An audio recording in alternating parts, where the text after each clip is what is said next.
Borders, the statues along Central Campus have departed. What do students think? Plus, severe weather preparedness. How do college students get their alerts? We are already a week into spring, and we've had temperatures well above normal. Will these temperatures remain for the rest of the week? I'll let you know later in my forecast. Well, of that and more, this edition of The Shield starts right now. Live from the VUTV studio in Schnabel Hall on the campus of Valparaiso University. This is The Shield on VUTV. Thank you for joining us on The Shield. I'm Marguerite Incardoni. And I'm Jessica Burns. Cable wasn't the only thing that changed over spring break. The East Lawn is also a bit different. On March 10th, the traveling border statues were removed from campus after being here for over 2 years. In a statement posted to Facebook, Valparaiso University remarked, quote, Valpo's community and visitors alike found a companionship with the statues as they became a welcome fixture on the East Lawn. At the end of break, VUTV interviewed students to find out what their reaction was to the removal of borders. I'm kind of sad about it. They've been here since I started at Valpo, and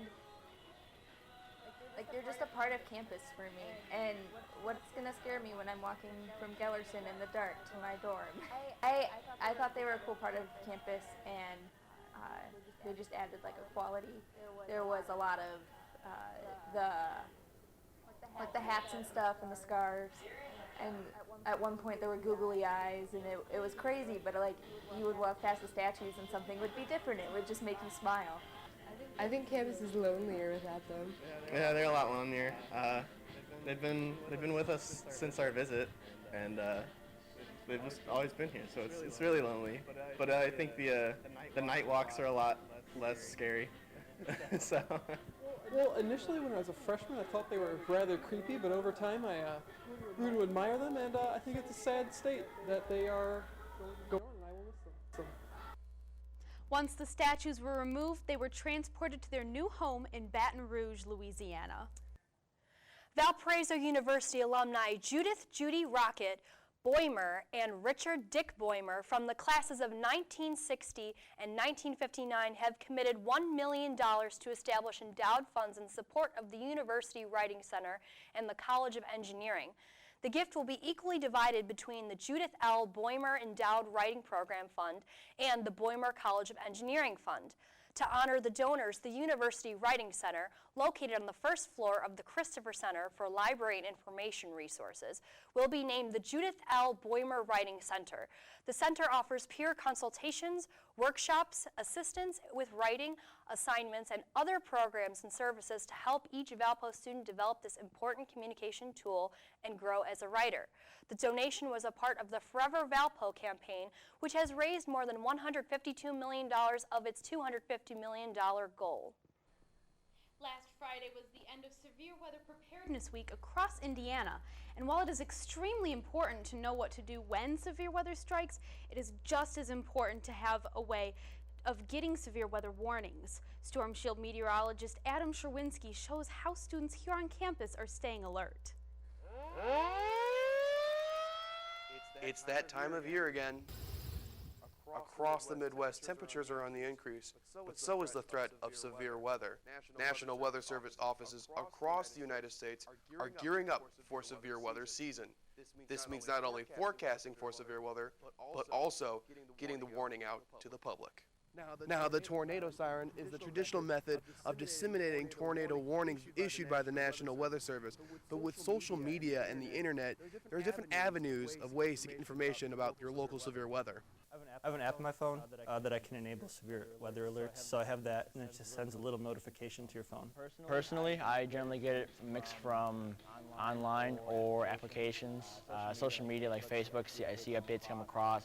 It seems that students have chosen the more modern route when it comes to getting their severe weather alerts. I use that because it's easier than like checking, online or something, and you get it right away when there's a watch listed for your area. Students haven't totally abandoned the tornado siren for more modern methods. In fact, they still find it to be fairly useful despite some of its flaws.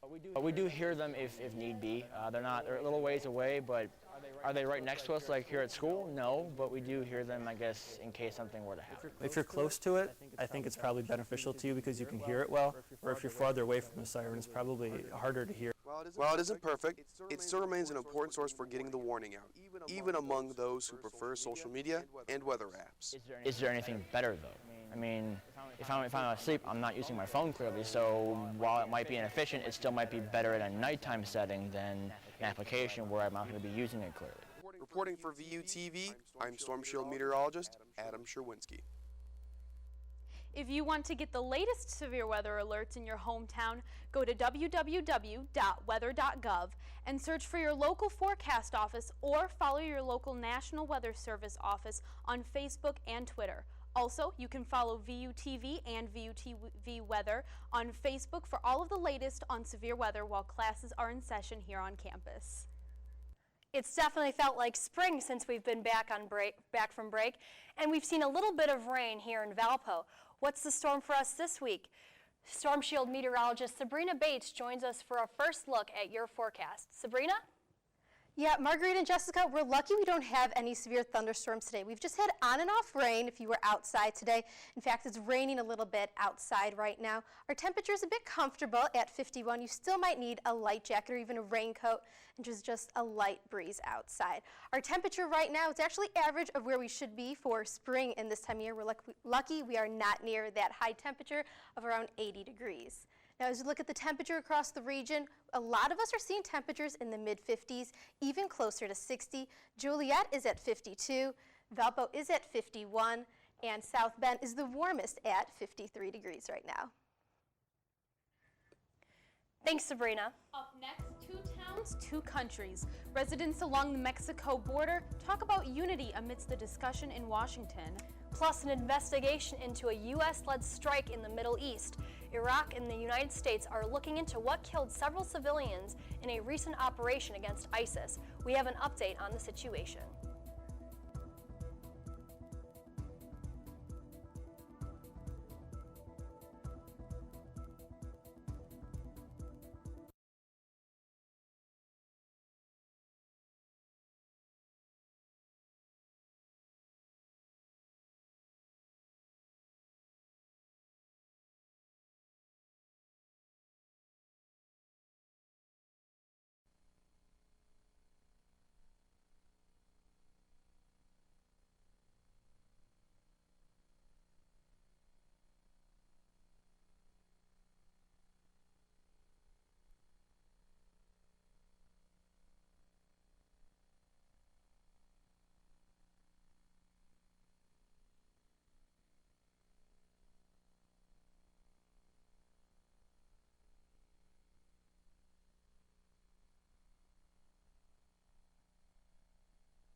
A rally at the border saw more than 100 Americans and Mexicans that met on the bridge between the 2 countries, all to demonstrate that their 2 border towns make up one community.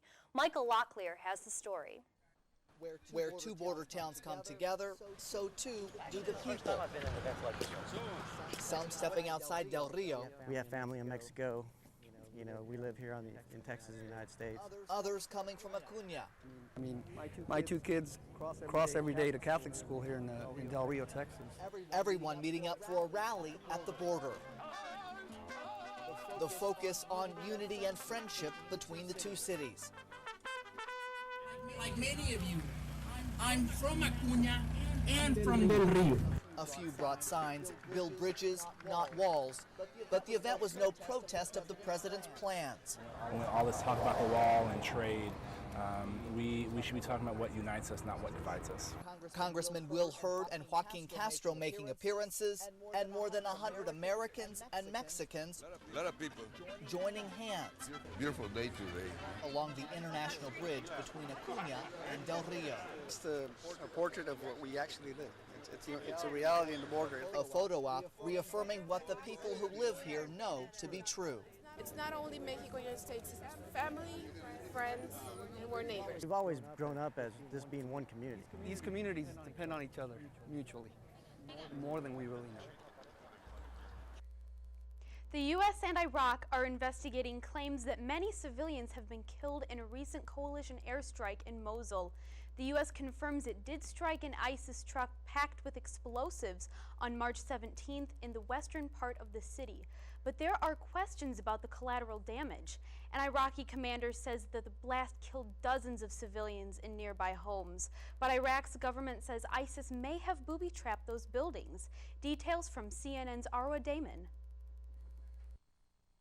The investigations are still ongoing, but what we have been able to at least preliminarily piece together is that on March 17th, according to one of the local counterterrorism commanders, as the forces were advancing, there was a truck that they believed was laden with explosives driven by a suicide bomber that was advancing on forces, and an airstrike was called in specifically against that. The force of the explosion then caused a number of homes to collapse. We spoke to an eyewitness who lived a few houses down who described a pretty terrifying scene and said that as he and his family were fleeing, they could hear people screaming things like, "We're alive, please save us." And he said that in at least one of the homes there were around 6 families that were sheltering there because they believed that it was a fairly sturdy structure. Just the homeowner himself, his family, was made up of 17 individuals, and it took the civil defense team quite some time, days in fact, to actually be able to reach the site because of the intensity of the fighting. And according to the head of the civil defense team, at least 80 bodies were pulled out of the rubble. One of the Iraqi generals, who is the spokesman for the Iraqi military, Joint Military Command, he said that they believe that in one house alone there were 130 people. Now the Iraqis are saying that because of how densely populated this part of Mosul is, and because of these various reports of civilian casualties, they are going to be modifying their tactics, using less airstrikes, advancing more on foot. These are very narrow streets, using more drones, using more precision artillery, but this is the ugly reality of the battle that they are facing. ISIS is holding the civilian population hostage. People, when they do try to flee, based on what we have been told, if ISIS catches them, they turn them back at gunpoint. They don't allow families to leave houses that ISIS then uses as fighting positions. And this was one of the big concerns even well before this battle for Mosul even began, the fate of the civilian population. Arwa Damon, Siena, Erbil. A neighborhood near Houston is cleaning up the damage from a powerful storm Saturday night. Heavy winds peeled off roofs and wreaked havoc in the area. But as Janelle Bluedow reports, residents say they'll get back on their feet. Just a matter of seconds as Harris County neighborhood was torn to pieces. Trees split in two. This trampoline wrapped around a sign. And then there's the homes. It was the roof that from the garage that had slammed into the back of the house that we had heard. The Ericksons' roof literally ripped from their garage, now laying here in their backyard. Our garage is pretty much gone. The door crashed down on both vehicles. The rest of the building now a pile of wood. George Erickson taking the destruction with a light heart. Earlier I felt like I had mashed potatoes for brains, and now I'm like, just potatoes for brains. But that powerful storm chose more victims, one of them just next door. I am so amazed that nobody was hurt. Terry Strobe says those damaging winds came within just a few feet of her. I was sitting right there, and that's when I just heard the noise, and I looked around, and that whole window was lifting up, and I could see outside, and just ran. This entire side of her home destroyed. Her fence is gone, along with her patio furniture and grill, but she says that's okay. No one was hurt, and we have a place to live, and we'll get a new paint job if nothing else. Up next, Storm Shield meteorologist Sabrina Bates will have your full forecast. Plus, Rachel Gerhardt will have a recap of this week's Crusader sports. Later on, stick with us.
It has been a pretty gloomy Monday on Valpo's campus today. We had some rain on and off, and as we take a look at the I-65 cam in Maryville, we see some of these raindrops on the camera, and we also see the clouds are still in the sky, so we could be seeing a few of those showers throughout the rest of this evening. But today is actually a bit cooler than it was yesterday. We actually dipped down -11. We dipped down 11 degrees from yesterday. That's also due to the lake breeze that we are also having. But much of the area in the Midwest is having temperatures just like us, and these temperatures are quite seasonable for this time of year. But as we take a look at the storm system to our south, it's causing a bit of rain to move up into our area. As we take a look closer to home, these showers are moving closer towards us, but these should be stopping within a few hours.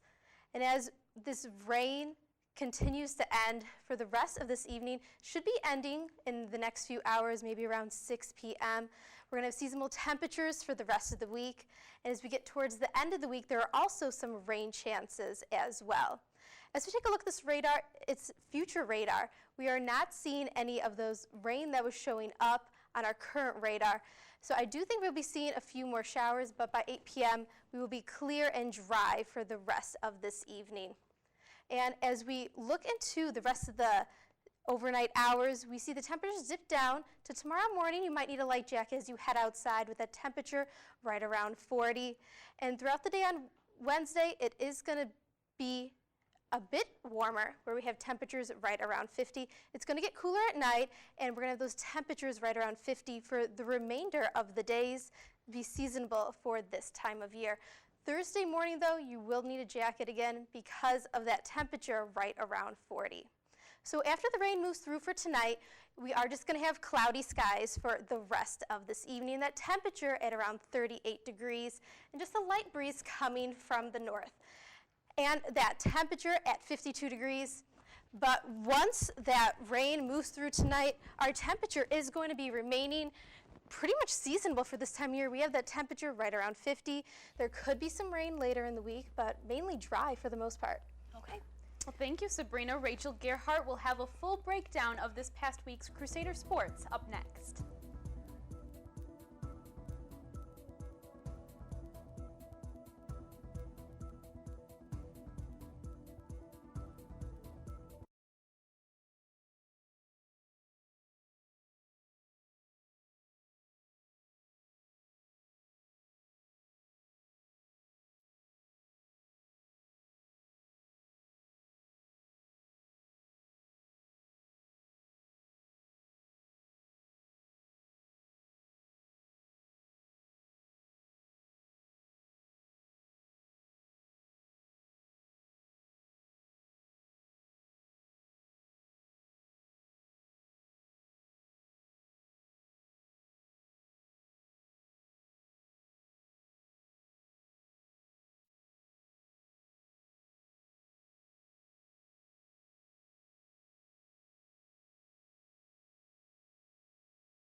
It's time for sports. I'm Rachel Gerhart. Some news broke this past week when NWI Times reporter Paul Oren tweeted that Valparaiso basketball guard Lexus Williams was set to transfer. Williams, who is graduating in the spring, will be eligible immediately to wherever he heads. Williams was a Horizon League All-Freshman team member his freshman year, but then he suffered injuries which slowed down his progression. He was a backup point guard this season for Micah Bradford for much of the year, and with Bakari Evelyn becoming eligible after sitting out this year due to transfer regulations, playing time would be tough to find for the redshirt senior.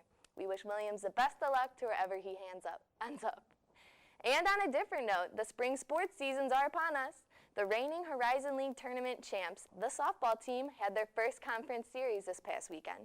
After finishing the non-conference schedule at 12-7, the Crusaders won a big Game 1 over Northern Kentucky on Friday behind 6 strong innings from Ashlyn Montgomery. After falling in Game 2, which was the first of a doubleheader on Saturday, the offense exploded in the third game of the series in a 13-5 win. 4 home runs, including a pair from Jamie Lawton, were the difference that we needed. The Crusaders will look to keep it going conference-wise this upcoming weekend with their conference home opener against Youngstown State. And on the baseball side, our reporter Dave Horak has us covered from the Valparaiso University Baseball Clubhouse. Dave, how is it out there? Well, Rachel, it is actually dry as you look at a live shot of the Valpo batting cages outside of their home stadium of Emory G. Bauer Field. That's Patrick Donahue takes a few swings. And the Crusaders under fifth-year head coach Brian Schmack unfortunately has endured a lot of turbulence over the last 21 games, all of them on the road, as they have pulled up an 8-13 record, only picking up 1 Horizon League win, by the way, as they have already went through at least 6, 7, 8 games or so between Wright State and UIC. Well, the Crusaders, unfortunately, have had to go through a lot of vacancy fillings because Dan Delaney and Dalton Lundeen have extended their baseball careers after graduating here to the Detroit Tigers as well as the Schaumburg Boomers. And so Brian Schmack has indeed have to go to a lot of freshmen and transfers, including Jaden Eggeman as well as Michael Mommersteek. But there is a lot of talent that has returned for this team, including Nate Pallas, Chase Dawson, Grant Immon, and Ellis Foreman. Now, the Crusaders, of course, have had to go through a lot of road trips on the bus, 21 games. And so they finally will be here at their home stadium just beyond the back wall here in their batting cages at Emory G. Bauer Field next Wednesday against Western Michigan, and opening Horizon League play at home against Northern Kentucky, and that following weekend on Friday, Saturday, and Sunday. And so Brian Schmack and the Crusaders, all of their games this year, most of them at least, will be broadcast on our sister radio station, WVUR-FM. And so that being said, a lot to look forward to this spring, Rachel, as the Crusaders are gearing up for the latter half of this season. Back to you guys in the studio for VUTV Sports. I'm David Horak. Thanks, David. Thanks, Rachel. We'll be right back with a final look at your weather forecast.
So the weather tomorrow, it is going to feel like today with the temperatures, but there's not going to be any rain, which will be nice. It's not going to be as gloomy.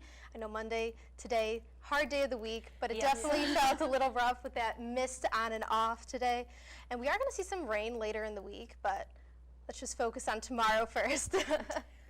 Yeah, so like this rain, it kind of reminds me of being in Ireland with like the mist and the gloominess, so it just makes me happy, but it's not for everyone, but it's not a good start for Monday, for sure. I like sunshine. All right, for Jessica, Sabrina, Rachel, David, and all of us at VUTV, thank you for watching, and we'll see you next week for The Shield.